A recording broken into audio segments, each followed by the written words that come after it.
दोस्तों नमस्कार, मैं श्यामनाथ यादव मेटकलवादी। एक पोस्ट है, सारा तंत्र एक तरफ, प्रधानमंत्री, रक्षा मंत्री, गृह मंत्री, 293 सांसद, स्पीकर राहुल गांधी एक तरफ। यानी ये सारे लोग एक तरफ और राहुल गांधी एक तरफ। पोस्ट देखें आप लोग।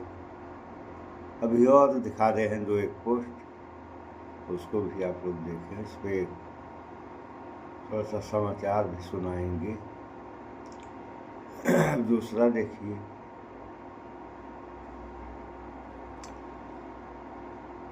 मोदी सरकार को किस बात का डर? मैं संसद में बोलना चाहता हूं, लेकिन मोदी सरकार डरी हुई है। नेता विपक्ष श्री राहुल गांधी। ये देखें आप लोग, ये बोलना चाह रहे हैं, यानी राहुल गांधी बोलना चाह रहे हैं संसद में, और सरकार जो है बोलने नहीं दे रही है। क्यों नहीं बोलने दे रही है, इसको तो सरकार को बताना चाहिए। इसमें एक और बता दे रहे हैं, ममता बनर्जी ने CEC ज्ञानेश कुमार के खिलाफ याचिका दाखिल की। देखिए, अब इनके खिलाफ याचिका दाखिल कर दी गई ममता बनर्जी, मुख्यमंत्री बंगाल के द्वारा। और एक और आप लोगों को दिखा रहे हैं, पर्दे के पीछे क्या है जो देश को नहीं बताया जा रहा। मोदी जी, इन सवालों का जवाब तो देना पड़ेगा मोदी जी। एपस्टीन से सलाह क्यों ली? क्या कोई डील हुई थी? ट्रंप को खुश क्यों करना चाहते थे? ऐसा कौन सा राज है जो भारत से छुपा है? क्या नरेंद्र मोदी का कोई ऐसा रहस्य है जिसे कोई और जानता है और उसी के दबाव में वे फैसले लेते हैं? क्या किसी ताकतवर व्यक्ति या समूह के पास मोदी से जुड़ी संवेदनशील जानकारी है? क्या इसी कारण प्रधानमंत्री कई मामलों में मजबूर और नियंत्रित दिखाई देते हैं? क्या जाफरी एपस्टीन से रिश्ता सिर्फ जान पहचान नहीं बल्कि किसी बड़े खेल का हिस्सा था? क्या कोई छुपी हुई डील या समझौता है जिसे सामने लाने की हिम्मत किसी में नहीं?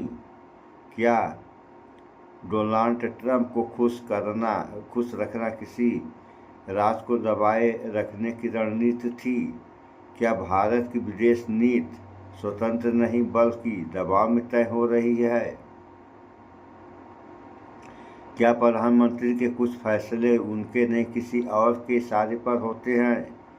क्या कुछ राज ऐसे हैं जिनका खुलना सत्ता के लिए खतरनाक हो सकता है? क्या प्रधानमंत्री खुद आज़ाद नहीं बल्कि किसी की पकड़ में है? क्या जनता को सच्चाई नहीं बल्कि नियंत्रित कहानी दिखाई जा रही है? ऐसा लेख है इस पे, और इन सारे लेखों का जवाब ये मांगा जा रहा है प्रधानमंत्री नरेंद्र मोदी से। देखिए, ये है सवाल, देख लिया आप लोगों ने। तो ये राजनीति है डिजिटल इंडिया की। अब इस पे थोड़ा सा एक समाचार आप लोगों को दिखाएंगे।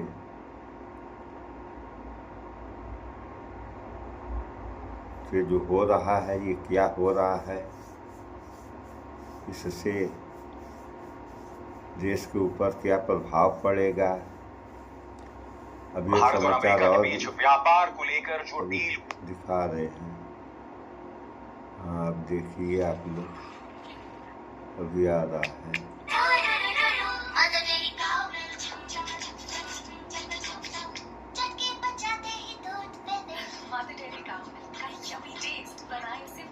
अभी दिखा रहे हैं आप लोग को,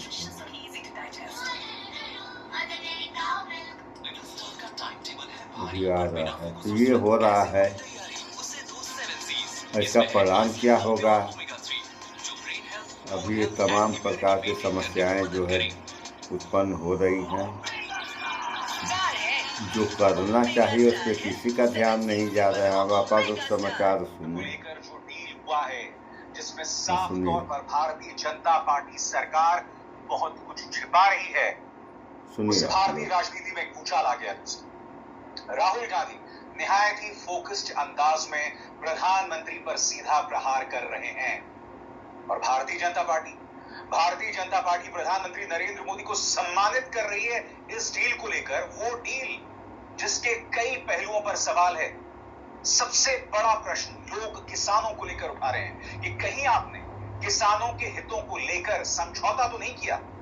मगर मैं बात करना चाहूंगा राहुल गांधी के साथ। दोस्तों, चाहे पूर्व सेना प्रमुख नरवाणे साहब की वो किताब का वो अंश जो प्रधानमंत्री नरेंद्र मोदी के लिए मुश्किलात पैदा कर रहा हो, चाहे वो हो, चाहे एप्स्टीन फाइल्स में अनिल अंबानी और भाजपा नेता और मंत्री हरदीप पुरी की मौजूदगी, प्रधानमंत्री नरेंद्र मोदी का जिक्र होना एप्स्टीन फाइल्स के अंदर, इन तमाम मुद्दों को लेकर राहुल गांधी ने भाजपा की कमजोर नब्ज पर हाथ रख दिया है। वो कह रहे हैं, बात को समझिए, वो कह रहे हैं कि प्रधानमंत्री नरेंद्र मोदी डर गए हैं, बुरी तरह से डर गए हैं। बकौल राहुल गांधी, प्रधानमंत्री नरेंद्र मोदी का सिर्फ एक मकसद है, अपने वित्तीय ढांचे को बचाना। और वो वित्तीय ढांचा क्या है? वो वित्तीय ढांचा है गौतम अडानी का। गौतम अडानी को बचाना है, हर कीमत पर बचाना है। और यही वजह है कि भारत ने इस डील में समझौता किया है। समझौता किसानों के साथ, समझौता 18% टैरिफ को लेकर, समझौता इस बात को लेकर कि अब अमेरिका ने हमें कहा है कि तुम रूस से नहीं, ईरान से नहीं, वेनेजुएला से तेल लोगे। और यह अमेरिका का फरमान है जिस पर हमारा विदेश मंत्रालय पूरी तरह से खामोश है। और खामोशी का मतलब रजामंदी होता है। सबसे बड़ी बात, राहुल गांधी कहते हैं कि अभी तो एप्स्टीन फाइल्स की हल्की सी झलक देखी आपने, अभी पिक्चर बाकी है और इस सरकार के लिए मुश्किलात पैदा होने वाली है। राहुल गांधी संसद के बाहर पत्रकारों से बात करते हैं। लंबी बातचीत है, मगर मैं चाहूंगा आप सुनिएगा किस तरह से राहुल गांधी सरकार की पखियां उधेड़ रहे हैं। नतीजा यह है कि भाजपा के नेता गाली गलौज तक पर उतर आए हैं। उनका प्रचार तंत्र राहुल गांधी पर बहुत ही बेरहमी से प्रहार कर रहा है, वो भी तथ्यों के बगैर। सुनिए राहुल गांधी ने किस तरह से प्रहार किया।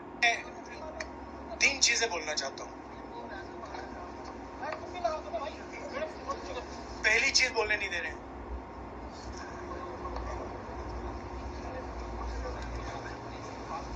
मोदी जी घबराए हुए हैं। आपने देखा जो ट्रेड डील 4 महीने से रुकी 4 महीने कुछ बदला नहीं। किसी ना किसी कारण, जो मैं जानता हूं नरेंद्र मोदी जानते हैं, नरेंद्र मोदी जी ने कल शाम उस डील को साइन कर दिया।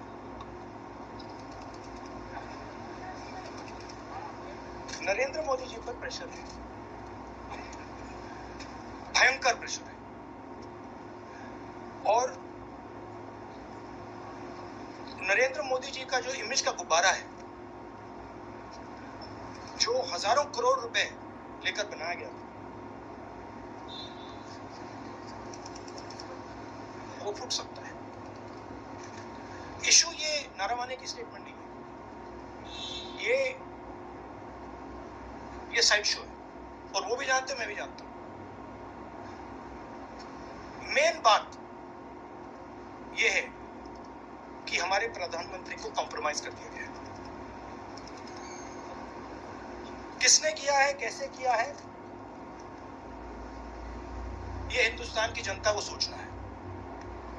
मगर इतिहास में पहली बार हिस्ट्री में एलओपी को प्रेसिडेंशियल एड्रेस में नहीं बोलने दिया। बाहर बोल दीजिए, जो अंदर नहीं कहा बोलना चाह रहे हैं। वो तो ऑटोमेटिकली होगा। बट ये आप समझिए, और हिंदुस्तान के जो किसान हैं, आप सब समझिए कि इस ट्रेड डील में आपकी मेहनत को, आपके खून पसीने को नरेंद्र मोदी जी ने बेच दिया है, और वो इसलिए बेचा है क्योंकि वो कॉम्प्रोमाइज्ड है। सिर्फ आपको नहीं बेचा है, देश को बेचा है। इसलिए मुझे वहां नहीं बोलने देना। नरेंद्र मोदी जी डरे हुए हैं क्योंकि जिन लोगों ने उनकी इमेज बनाई है वो अब उस इमेज को फोड़ने लगे हैं। प्रेशर है सर पीएम को, आप कह रहे हैं कि प्रेशर क्या है और क्या पीएम के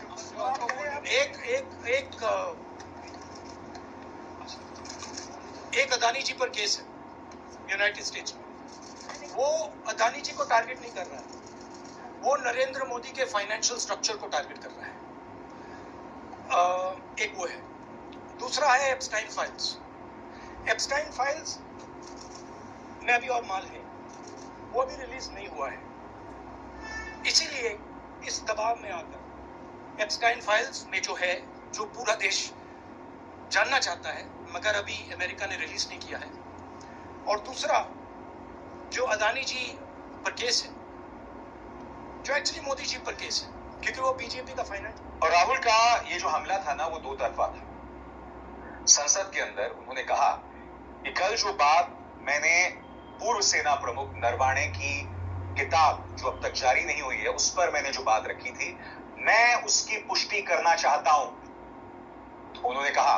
और आप देखिएगा किरण रिजिजू किस तरह से उनसे नाराज हो जाते हैं। करीब 3 मिनट का यह अंश है, देखिएगा, जिससे आपको पता चलेगा कि राहुल गांधी का हर प्रहार भाजपा की कमजोर रग पर प्रहार है, और इसका जवाब सिर्फ गाली गलौज के जरिए किया जा रहा है या फिर ताने मार के। सुना जाए।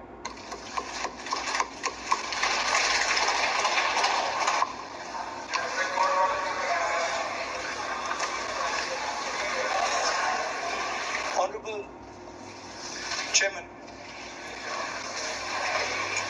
कल मैंने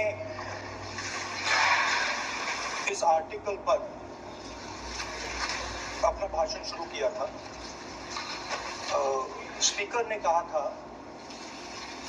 कि इसे रूल के मुताबिक किया जाए, तो अब मैं चाहता हूं कि ये जो आर्टिकल है ये ऑथेंटिकेट किया जाए। आप ऑथेंटिकेट कीजिए और मैं इस पे बात करना चाहता हूँ। हाँ, मैं दे रहा हूँ ना, दिया है मैंने, दे रहा हूँ, ये रहा, यही मैं कर रहा हूँ।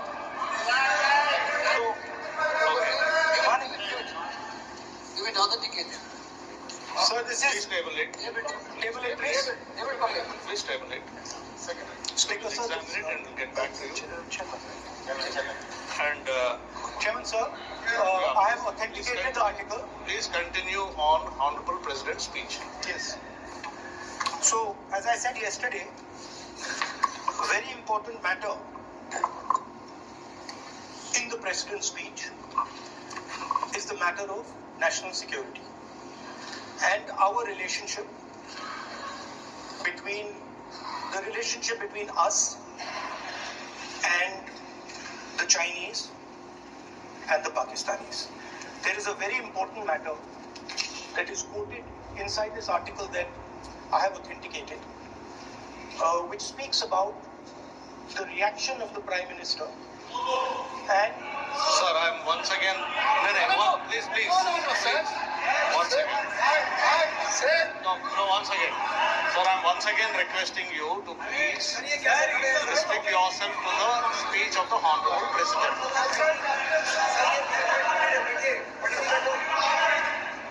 I am requesting LOP to please restrict yourself to the speech of the Honorable President. Let us not mislead the House. Let us clear the confusion. Today also I had requested both Venugopal ji and Gaurav ji also. We are patiently waiting to listen to the Honorable Leader of the Opposition. The matter which was referred to just now, yesterday the chair has given a ruling. On the paper on which he has authenticated, that is table in the House. But what I'm saying is, when a ruling has already been given on a matter which he referred yesterday, he can't be quoting same matter again in a pretext of making a reference indirectly. He cannot refer on the same matter. Please continue with your speech, we are waiting, but please avoid referring to a matter which has been settled. तो सुन लिया आप लोगों ने।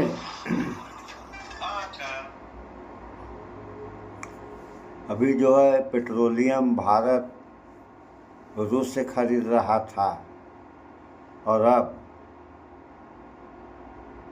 Trump का कहना है कि रूस से तेल मत खरीदो, वेनेजुएला से खरीदो।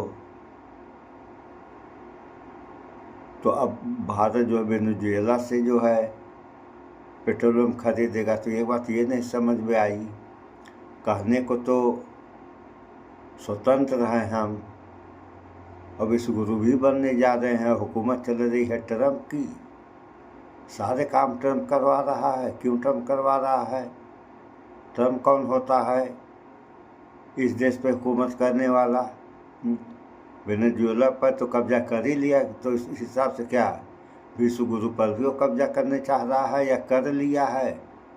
अगर ऐसा नहीं होता तो आप लोग देखिए, सीज फायर 50 जगह कहा कि सीज फायर मैंने करवाया, अब कह रहा लड़ाई ख़त्म हो गई, अब तेल रूस से मत खरीदो, वेनेजुएला से खरीदो।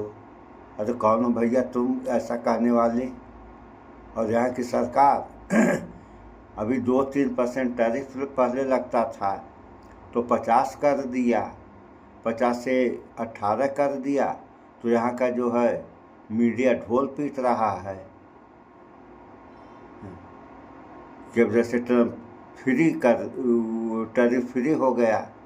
अरे क्या हो रहा है, हो क्या रहा है?